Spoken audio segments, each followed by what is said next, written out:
O ano é 2026 e a Federação do Estado do Rio de Janeiro, Federação de Futebol do Estado do Rio de Janeiro, diz para o clube quem ele deve escalar no seu torneio. Certo ou errado? Os clubes de fato são coitadinhos nessa história, vítimas indefesas? Esse é o assunto de hoje aqui em mais um vídeo especial do Tira-Teima. Vem comigo e bora para mais um debate, mais uma ferida que a gente vai tocar por aqui. Bora! Amigos e amigas, senhoras e senhores, Gui Souza na área para mais um conteúdo do Tira-Teima, este canal humilde, porém esforçado, cara, que está crescendo aí passinho a passinho, step by step, tentando chegar a 500 inscritos para depois a outra meta ser a de 1.000 inscritos, para a gente conseguir fazer lives, transmissões ao vivo junto com vocês, cara. Então, para isso acontecer, a melhor forma de você apoiar o nosso trabalho aqui do Tira-Teima é se inscrevendo no canal se você não está inscrito, compartilhando para geral, para todo mundo que você conhece que gosta de futebol e que gosta de refletir, de analisar pautas referentes ao esporte bretão aqui do Brasil e no mundo, né? E curtir esse vídeo, que é muito importante para o YouTube entender que esse conteúdo é relevante e espalhar para cada vez mais pessoas. Bom, uma grande polêmica desse fim de semana foi a atuação da FERJ, né, a Federação de Futebol do Estado do Rio de Janeiro, obrigando os clubes grandes a escalarem seus titulares ou o mais próximo disso, né, na rodada final do campeonato, ainda que alguns clubes já estivessem com a sua classificação encaminhada e já os jogos fossem praticamente ali para cumprir tabela. O principal afetado, vamos dizer assim, nessa rodada foi o Botafogo, cara, que passou por uma situação um tanto quanto insólita, né? Para o duelo contra o Vasco, que acabou terminando em Vitória Cruz Maltina em São Januário, numa chuva danada.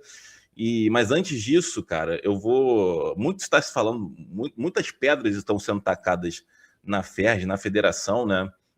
Algumas delas corretas, outras nem tanto, porque estamos falando sobre conveniência, né? Qual o papel dos clubes nessa história? Vou revisitar com vocês aqui até uma ordem cronológica, porque se a gente for para novembro de 2025, houve ali o Conselho Arbitral do Campeonato Carioca, em que o regulamento do campeonato de 2026, campeonato este que está acontecendo, foi aprovado, olha só, leiam comigo, essa nota aqui é da própria FERJ, foi aprovado por unanimidade pelos 12 clubes participantes, que se reuniram, né, com seus representantes e debateram todos os pontos deste regulamento, incluindo, né, esse polêmico ponto, né, do regulamento de que você tem de escalar titulares a partir da quarta rodada. No caso, como diminuir as datas, né, foi a partir da terceira rodada o combinado para que se escalassem os titulares na competição atual. E aí a gente chega neste fim de semana, em que houve a última rodada da fase de grupos, né, da primeira fase, a Taça Guanabara, né, hoje é assim no Campeonato Carioca. E aí, ainda na sexta-feira, a FERJ mandou, né, um documento, um e-mail e tudo mais para cada clube, reforçando a necessidade de escalar jogadores titulares, né, a força próxima ali da força máxima, nessa última rodada, cara. E aí o texto até diz que recomenda aos clubes que se apresentem com uma equipe que tenha no mínimo de 7 de seus atletas considerados principais. E que, caso contrário, né, isso vai afetar a totalidade da cota de direitos de transmissão ali, de premiação de cada time, que a FERJ tem combinada com cada um, que gira em torno aí de R$1.100.000, né, um pouquinho a mais do que isso, um pouco mais de R$1 milhão, né, por partida disputada.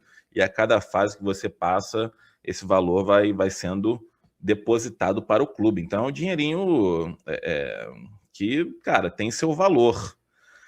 O Botafogo sabia disso? Sabia. O Botafogo concordou com o regulamento? Concordou. Assim como todos os demais clubes, né? E eis que no domingo o Botafogo, se fazendo de ingênuo, né? Alguns chamam de João sem braço, mas é um termo que eu não sei se é capacitista nos dias de hoje, né? Se dá para a gente continuar utilizando. Na dúvida, é melhor evitar, né? Mas o Botafogo se fez ali, se fez de pão, como dizem os mais jovens hoje, e divulgou primeiramente uma lista de relacionados só com garotada, né? Só com a garotada sub-20, algumas reservas, e acabou tendo que apagar essa lista de relacionados uma hora depois, ou um pouco antes, um pouco menos disso, e lançar uma outra lista de relacionados, isso horas antes, momentos antes do clássico contra o Vasco em São Januário. Aí a diferença das listas, né? A primeira, você tinha o Telles, o Barbosa, o Bastos, um ou outro ali, o Vitinho, o Alan, e o resto só garotada. Na segunda, o Botafogo teve que colocar o Matheus Martins, o Natan Fernandes, o próprio Montoro foi para a lista de relacionados, uma lista muito mais robusta com atletas que são, de fato, do elenco principal. O Botafogo passou essa vergonha pública, né, e teve que se dobrar ao regulamento da FERJ nesse jogo de bastidores.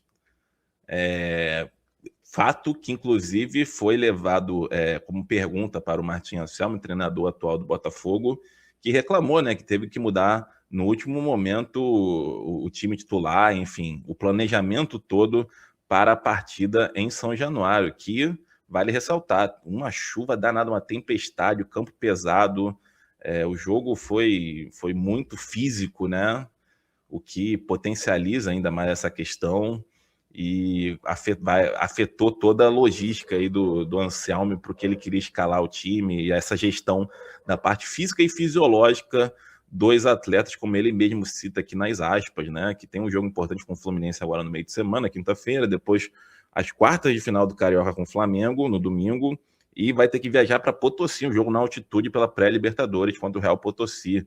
Tá? Sequência pesada, e o jogo deste domingo que o Botafogo disputou, o Botafogo entrou nessa rodada já garantido na próxima fase, já garantido como primeiro colocado. Então o jogo realmente não valia nada, não mudaria nada no que diz respeito ao posicionamento, né? A parte competitiva, esportiva do Botafogo na competição.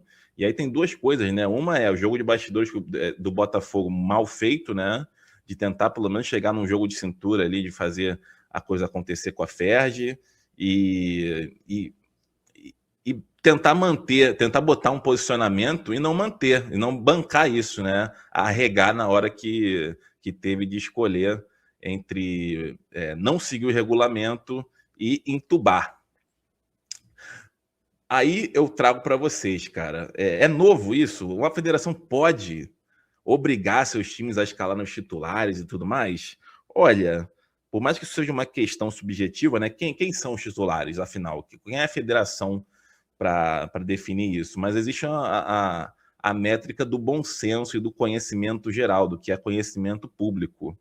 E aí a federação age a partir disso.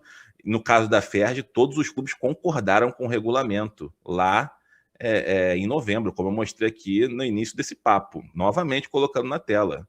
Tá aí, 24 de novembro, foi definido por unanimidade. Então, a hora de cobrar, a hora de chiar, a hora de tentar fazer a guerra fria, de queimar pneu, enfim, protestar, aí, é nesse conselho arbitral do campeonato. Depois fica muito fácil e vira o chamado jogar para a torcida, né? Aí perde-se até a sensatez nessa disputa. E eu trago aqui a lembrança de que no Super Mundial de Clubes, a FIFA obrigou os times europeus, né, os principais times do torneio, né, a escalarem seus titulares. Ali um dos trechos desse regulamento, que tem 62 páginas, que teve 62 páginas, né, Copa do Mundo de Clubes disputada em 2025, um dos artigos ali diz que os clubes participantes se comprometem a escalar seus times mais fortes durante a competição, não podendo aí utilizar elenco B ou reservas majoritariamente, o que gerou também um burburinho, cara, porque os times europeus estavam doidos para boicotar o torneio por questão de calendário, né? Foi disputado ali no período de julho, né? Junho, julho, justamente no final da temporada europeia, do calendário europeu. e os jogadores só queriam férias, os clubes só queriam férias e não puderam boicotar a competição, que inclusive foi um torneio maravilhoso, né? Acabou que o Chelsea se consagrou campeão na final e gerou ali, na época, uma reação imediata do Guardiola, com aspas, né? Vão me dizer quem levar? Eu não sei quem são os melhores jogadores, depende de como chegam naquele momento, né? Talvez os melhores jogadores para a FIFA cheguem em péssimas condições, isso pode acontecer por vários motivos. Vou escalar outro, não vou dizer antes do jogo qual atleta escalar, eu vou decidir. Bateu no peito, botou na mesa o Pep Guardiola. E o que a gente viu até na Copa do Mundo foi um Manchester City com a equipe, com os seus principais jogadores, os jogadores mais midiáticos, sendo escalados mesmo. Haaland, enfim, o Gundogan, os demais ali, a maioria jogou, mas convenhamos que o Manchester City isso é mais fácil, né? Porque sai um bom, entra outro bom também, que tem fama, que é reconhecido. Então é mais fácil de você fazer essa gestão de elenco do que outros clubes, não é mesmo, né? Mas fica aí. Então a FIFA já fez isso, né? Com um campeonato seu, né? A nova galinha dos ovos de ouro da FIFA, que é essa Copa do Mundo de clubes disputada de 4 em 4 anos. Então não só a Ferdi é quem toma essa iniciativa. Fica aí claro. Então, se você é representante do clube e você tem um poder de veto ou um poder de trazer algum contraponto, faça isso na hora devida, em vez de jogar para a torcida e fazer encenação, né, que não leva a nada a partir do momento que você vai lá e aceita o regulamento. Seja profissional em vez de amador nesse sentido e faça por onde. Então, fica aí a lição para o Botafogo, né, que não teve jogo de cintura e tudo mais nessa questão, e acaba ficando muito fácil de vilanizar a Ferdi, que tem todos os motivos do mundo para ser vilanizada, assim como a própria CBF e tudo mais. Mas se os clubes não se unem e não criam pelo menos um discurso unificado para trazer os seus respectivos pontos na hora de aprovar os regulamentos, depois vira palhaçada, né? Vamos falar a verdade. Então, fica aí o papo reto, o papo a vera aqui do Tiratema, como vocês já estão se acostumando. E o seu olhar sobre essa questão, qual a sua opinião?